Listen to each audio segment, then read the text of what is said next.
I'm Alex Morash, and let's clear up the USA View. How did LGBTQ lose Latinos to Trump, and what's next?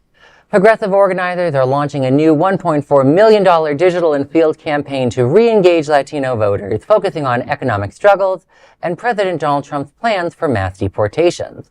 The Valiente Action Fund, backed by the progressive donor network Way to Win, is targeting voters in Arizona, Georgia, Nevada, New Jersey, North Carolina, and Texas.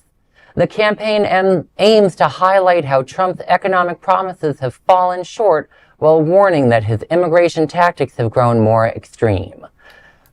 Tory Gavito, president of Way to Win, said the effort is meant to speak to Latinos in their full experience, especially about housing and rising costs.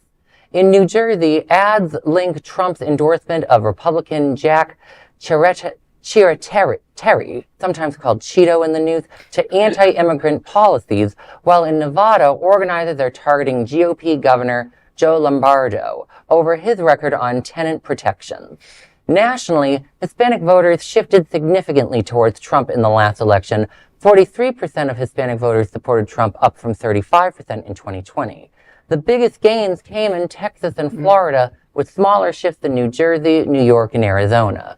The question remains, can this new campaign truly win Latino voters back? Well, I do want to remind people that, I did double check exit polls, and Harris, I think I got 60% roughly of the Latino vote, so I wouldn't call that a loss, just so that people know. And too often, when I see these groups, and LGBTQ media loves to do the insert random ethnic group or marginalized group and how they allegedly are homophobic. And I always have to remind people, just so y'all know, the first governor in America to ever support marriage equality was a black man. The first president to ever support marriage equality was a black man. For every marginalized elected official you find that's allegedly homophobic, there's 20 homophobes. So that they don't know, Mike Pence is white.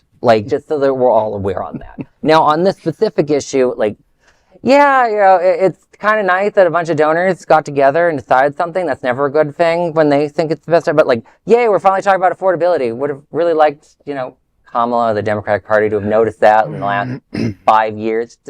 Maybe, that's all. Well, yes, it's the people in the background who are now preparing these candidates to go out and talk to the right people. We saw that with Hillary Clinton, right? We saw that. But with Kamala, her people did encourage her to do a better economic message, and she listened to her brother-in-law, who was the lawyer from Uber instead. But how difficult can it be to re-engage these people when they're watching their communities being sent out of the country by the orange malignancy?